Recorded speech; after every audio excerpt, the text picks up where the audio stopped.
I'll start with a quick review for this book, How to Raise Successful People. I'll give this book 3 out of 5. I think overall there was some good information here, but I haven't felt that I came out of listening or reading this book with that much information. Besides, I felt that some of the information she's basing on her personal experience rather than research, for example, or any other studies. She has some studies to back her up, but some of it, or most of it, I think was from her own experience, which is obviously tend to fluctuate a lot and depends on genetics and other things.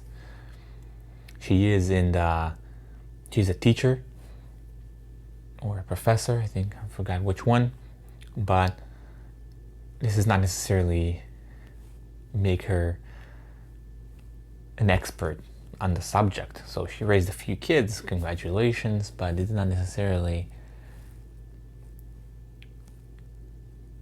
make you expert on the subject. So I haven't felt like all of her tips were about how to raise successful kids, or if it was good tips.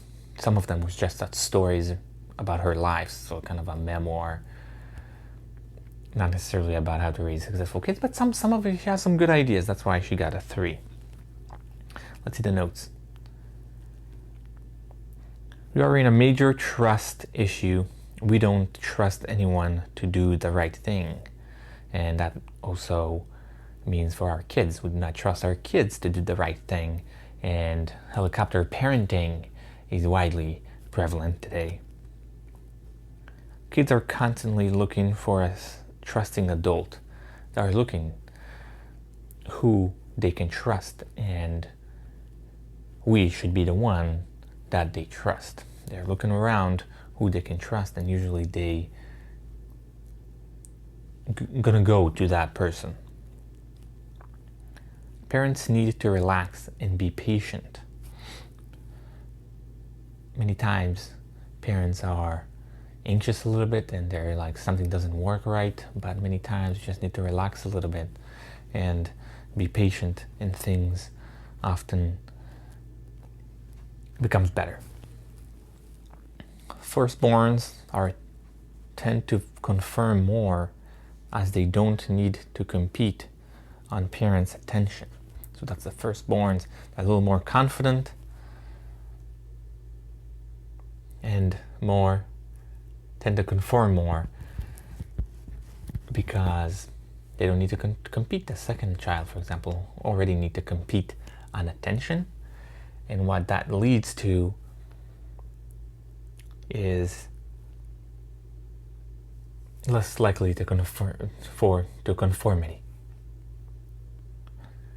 Kids learn a lot from how we handle our mistakes.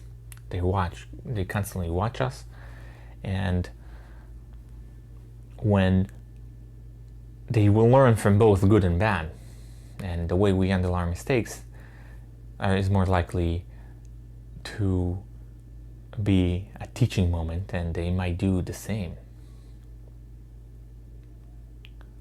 Let kids try to fall asleep on their own before attending them.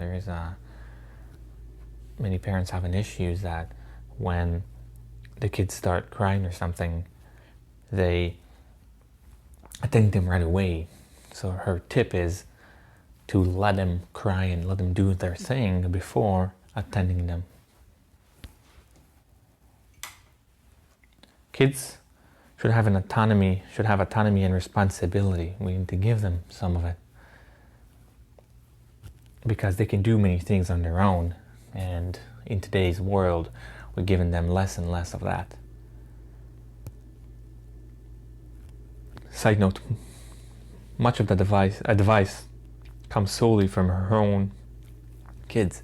That's what I said in the review part, which much of it is based just from her experience, and I haven't felt that there was enough data to back her up. The focus of teaching should be on the final product rather than taking an exam. That's how she's doing or conducting her class. She is grading on the final product, which this idea I really liked, of grading based on the final. So you have the whole semester, the whole course to work on your final product, and you are graded on that. You're constantly getting feedback about the final product, but you're getting fine on the final thing, and that's much of a better idea than doing what we're currently doing, is many exams that are not related to one another. School kills creativity. That's her own idea, and it's a widely held view that school kills creativity. Creativity is mostly outside of class. Giving kids a budget to plan their own birthday would be a better solution. That's actually a good solution. So she did have some good solutions of giving kids an autonomy. That's one of her main points, and this is one of it, is giving them, because usually the parents do it, and sometimes it's very extravagant. And the idea there is that they should plan their own birthday, and usually it's cheaper and they like it more. Collaborative parental style is recommended as it gives the child room for choice. It's collaboration instead of authoritarian, authoritative, or whatever else parental options there are. So she recommends the collaborative one,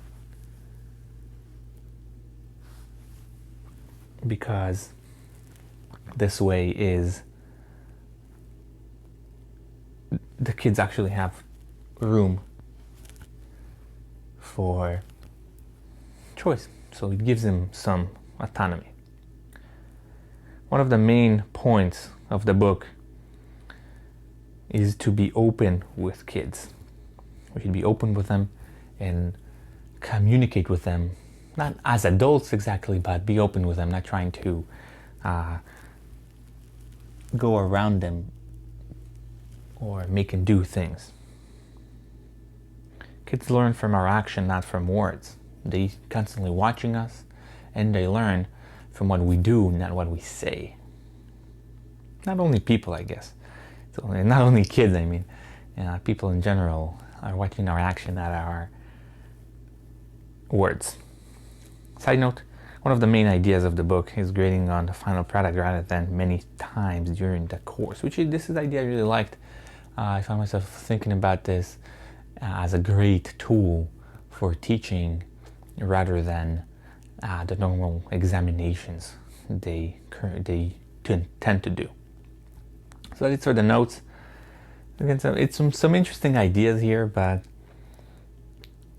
I haven't felt like I learned that much. She has some good ideas, but there are quite a few of them, and she's repeating some of them over and over. She has some good stories. It's a well-written book, but I feel also she's like part of the book is just she's like showing off her kids, how successful her kids were, and that makes her an expert on the subject. So it's not the fact that your kids are successful doesn't mean that your parental style is necessarily the best. But overall, it's a 3 out of 5, and thank you.